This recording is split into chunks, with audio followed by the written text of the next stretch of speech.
bonjour ou bonsoir selon l'heure à laquelle vous nous recevez chez vous. J'ai désormais la lourde tâche de continuer l'œuvre de la ravissante Lalia Djara qui nous quitte pour continuer sa quête du savoir au pied de la Tour Eiffel. Bienvenue à Cultimax, l'émission qui révèle des talents en musique, peinture, sculpture, littérature, danse, etc. Pour ce 10e numéro, nous recevons pour vous l'artiste peintre. Voulez-vous le connaître? Alors, merci de nous suivre. Je suis Draman Toloba, je suis né à Bamako en 90. Après un bac sciences en 2010, j'ai fait le concours d'entrée au Conservatoire des Arts et Métiers Multimédia Bala Fasige Kouyaté de Bamako. J'ai également fait l'université, j'ai une maîtrise en gestion. Je suis artiste plasticien, j'ai fait la peinture et j'ai fait la sculpture aussi. Cela dure depuis la petite enfance. J'avais l'habitude de reproduire les bandes dessinées japonaises, les Dragon Ball Z, etc. depuis l'école fondamentale. Et après le DF, je me suis orienté vers le lycée. Et après le bac, je suis parti à l'université dans l'optique de faire une étude universitaire classique. Mais c'est après une année blanche en 2010 que j'ai, à travers un ami, appris l'existence du conservatoire. Du coup, j'ai fait le concours. Mais j'avais toujours cette manie de dessiner, de reproduire les dessins. Donc, je peux dire que j'ai toujours aimé ça, j'ai toujours fait ça. Mais j'ai fait de ça mon métier à partir de 2011 en faisant le concours d'entrée au conservatoire. J'ai fait globalement du figuratif. J'ai fait du figuratif, mais euh, j'ai fait ça par les canaux de la récupération. Oui, effectivement, il y a des traits distinctifs dans mon travail parce que je fais de la récupération de tissus. Donc, dans mes tableaux, c'est du collage de tissus sur toile. Je récupère tous les chutes de tissus que je trouve auprès des couturiers de Bamako, que j'utilise ensuite sur mes tableaux à travers le collage. Voilà ce qui différencie mes créations des autres créations. J'utilise mes créations dans le sens de sensibiliser la population sur la robotisation parce que dans le monde d'aujourd'hui, tout est informatisé, tout est robotisé, tout est mécanique. Peu importe le domaine que tu prends aujourd'hui, il y a de la mécanique dedans, il y a de la robotisation dedans. Peut-être dans des échelles différentes, mais il y a de la robotisation. Donc je parle beaucoup de ça parce qu'il y a des impacts sur la nature, sur l'environnement et même sur la consommation par rapport à nos pays africains qui sont sous-développés, en retard. Les pays occidentaux sont très en avance parce qu'ils sont hautement robotisés.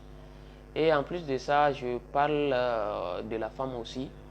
Là, je travaille sur une série qui parle beaucoup de la femme et comme en tant que lumière. Je représente la femme comme lumière. Oui, j'ai pas mal de peintres qui m'inspirent. On peut dire que je n'ai pas de mentor, mais tout le monde est inspiré par quelqu'un. Donc, je suis beaucoup inspiré par l'ancien directeur du conservatoire, M. Abdoulaye Konaté, qui est artiste plasticien aussi, qui utilise beaucoup de tissus.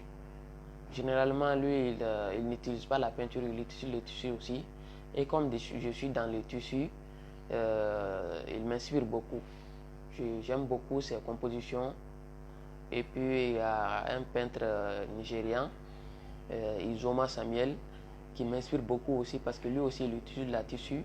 Mais c'est surtout les tissus que j'utilise parce que le directeur, j'aime beaucoup ses compositions par rapport aux couleurs, mais lui, il utilise que du basin, alors que moi, j'utilise les wax, les brodés. En fait, j'utilise tous les tissus que je trouve. Et Isoma Samuel, lui, il fait exactement ça. Donc, lui aussi, il m'inspire beaucoup.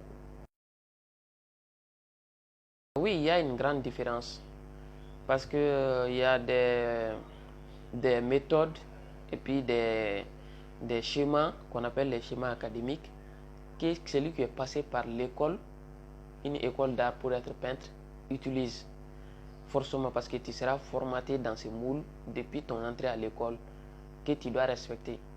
Et une fois que tu as fini l'école, à ta sortie pour faire ta création, créer une technique propre à toi, tu es obligé de casser, de modifier ces codes et de te les approprier pour faire tes propres créations.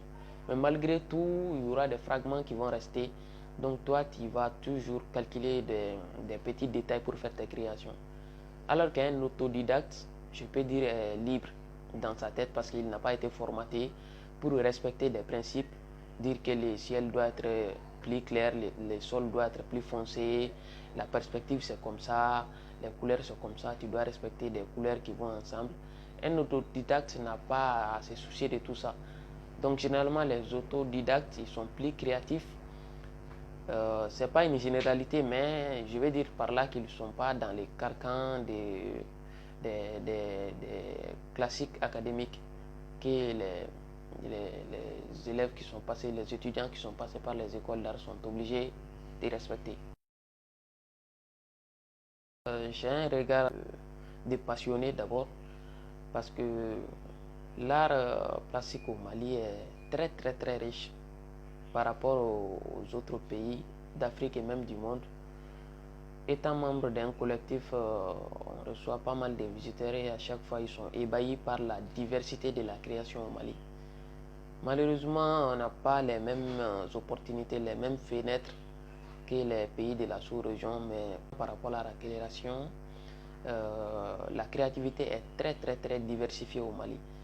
Parce que c'est très rare de passer dans 2-3 ateliers de création et de voir que les artistes font la même chose. Et ce qui est très important aussi, les artistes ici sont critiques par rapport à la société. Ils abordent des thèmes qui concernent la société. Donc ils peuvent parler des choses que les autres n'ont pas forcément le courage de parler. L'art a toujours été un instrument pour dénoncer, pour critiquer. Peu importe, depuis ses débuts, il y a toujours un message derrière un tableau, derrière une sculpture, derrière une création artistique, derrière une danse. Un artiste ne crée pas juste par plaisir de créer. Un artiste, dès qu'il prend son pinceau, il va dans son atelier pour créer, il a déjà une idée en tête, il a vu quelque chose qu'il aimerait dénoncer ou qu'il aimerait encourager. Donc l'art depuis la Renaissance, bien avant la Renaissance jusqu'à aujourd'hui, ça a toujours été ainsi. Et comme je disais tantôt, dans mon collectif, on a toujours été dans ce sens. On a fait pas mal d'expos pour dénoncer des dérives de la société. On a fait des expos sur la situation actuelle du pays, du centre et du silence coupable de tout le monde par rapport à ce sujet, parce qu'on a vu qu'à Bamako, les gens font la fête. On ne se soucie pas qu'il y a des Maliens comme nous qui sont privés de leurs droits les plus absolus par rapport à leur liberté d'aller et revenir, de leur culte au centre. Voilà. Donc on a fait une exposition qui s'appelle Silence coupable. Et par rapport à la Covid actuellement, on a fait une exposition. Donc l'art a toujours été un instrument pour dénoncer ou pour encourager. Il est très difficile d'affirmer cela. L'art nourrit son homme, mais c'est pas généralisé, c'est pas tous les artistes qui arrivent à s'en sortir. Pourquoi? Parce que la consommation de l'art n'est pas très développée ici au Mali. Les productions des artistes maliens sont en majorité achetées par les expatriés et les occidentaux. Donc, dès qu'il y a un petit dysfonctionnement dans ces mécanismes, que ce soit il y a un problème en Occident ou un problème ici et que l'artiste n'arrive pas à exporter ses créations, il se trouve rapidement en défaut de paiement. Voilà, parce que le Malien reconnaît l'art en tant que juste de l'amusement, mais le Malien ne reconnaît pas l'art en tant que en tant que bien, en tant qu'investissement. Donc le Malien consomme très peu l'art et voilà pourquoi l'artiste n'arrive pas à se nourrir de son art. Moi j'arrive à m'en sortir avec mon art. Oui, j'ai déjà à mon actif plusieurs expositions. J'ai déjà exposé en solo à plusieurs reprises à Bamako ici. Et j'ai exposé en groupe aussi avec le collectif plusieurs fois à Bamako, à Ségou. On a participé au festival sur le Niger à plusieurs reprises depuis le début. Et j'ai participé à l'expo internationale du festival de Ségou aussi cette année, en 2021, au mois de février passé. Oui, là je travaille sur un projet de création dont j'ai déjà une vingtaine de tableaux. C'est prévu pour une exposition. Là, j'ai un projet d'exposition bientôt, en octobre, si tout se passe bien ici à Bamako.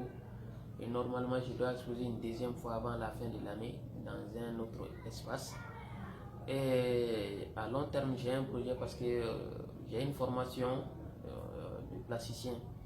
Donc, j'ai un projet de créer un espace où je vais faire des créations de design, des lampes, des chaises et des tables et des décorations pour le jardin. Et là, tout récemment, j'ai reçu un prix en nature qui contient plusieurs matériels, des appareils de soudure, de meuleuses, etc.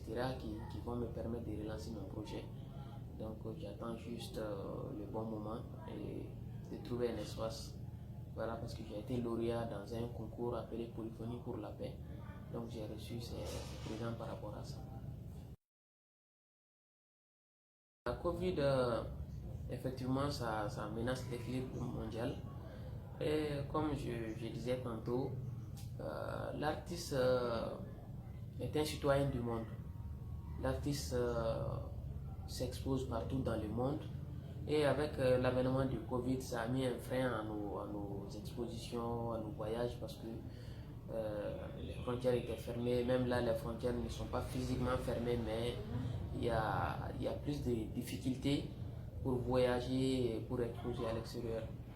Donc, on souhaite que les scientifiques et les dirigeants trouvent une solution rapide à cette maladie afin que nous, les artistes, on puisse continuer à montrer nos créations.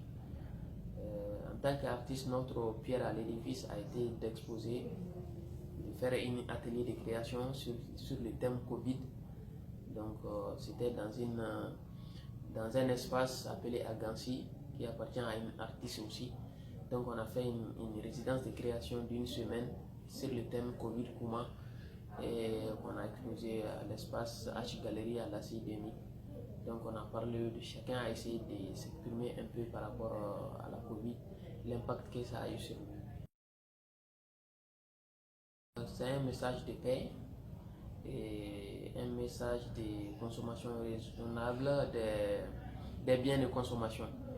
Donc un message de paix d'abord parce que le monde est à fait à sang un peu partout sur la planète, et plus précisément au Mali. Et en tant qu'un ressortissant du centre du Mali, je suis peiné de voir que le centre qui était un centre économique, le poumon économique et culturel du Mali avec la région de Mopti qui était vraiment très riche culturellement et économiquement, la région, le pays d'Ogon, notamment Bandiagara qui était aussi très touristique, même classé au patrimoine mondial de l'UNESCO, donc qui est vraiment aujourd'hui en très grande difficulté. Donc c'est un message de paix par rapport à ces plans et un appel à une consommation raisonnable des biens non renouvelables de la planète. Parce qu'à force de consommer et de faire une course à la robotisation, à la consommation déraisonnée, on est en train de détruire la planète. Voilà, la nature se meurt, le climat est déréglé. Donc ça joue sur on se dit voilà, les changements climatiques c'est juste chez les blancs, mais en réalité c'est partout. Même ici chez nous on sent ces impacts et ça joue sur tout un chacun. Donc j'appelle le monde entier et tout un chacun à une consommation raisonnable des biens non renouvelables de la planète.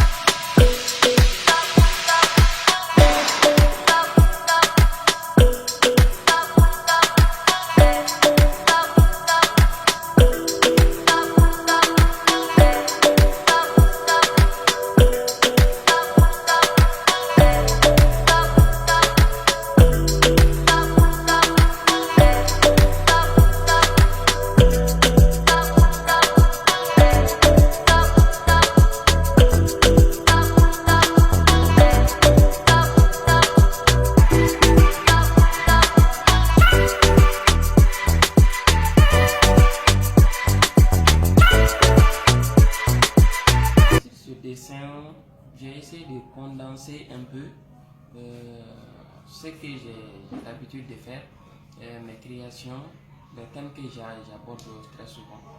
Donc premièrement, le personnage en lui-même est un robot. Donc pour moi, le monde se robotise, le monde c'est trop numérique. Voilà, donc je symbolise ça par les robots parce que c'est un peu partout dans notre vie quotidienne maintenant. Les robots sont un peu partout, tout ce qu'on fait, les téléphones portables, les ordinateurs, les voitures, tout est robotisé.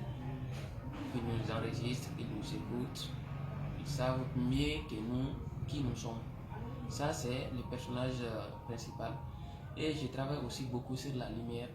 Donc la tête du personnage est représentée par une lampe ici et le personnage tient une lampe aussi, une lampe à pétrole. Donc ça symbolise la lumière. Et je travaille sur la femme en tant que symbole de la lumière actuellement.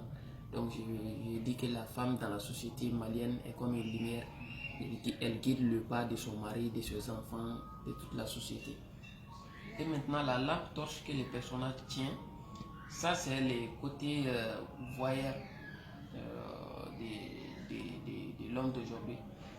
Tout le monde est un peu voyeur à sa manière parce que tout ce qui se poste sur les réseaux sociaux, chacun essaie à sa manière de savoir qu'est-ce qui se passe, qu'est-ce qui s'est passé. Donc on est toujours dans les sensationnels, on veut savoir ce qui se passe dans la vie de l'autre, qu'est-ce qu'il a fait, qu'est-ce qu'il a mangé, il s'habille où, il achète quoi. Donc on veut tout savoir de la vie de l'autre.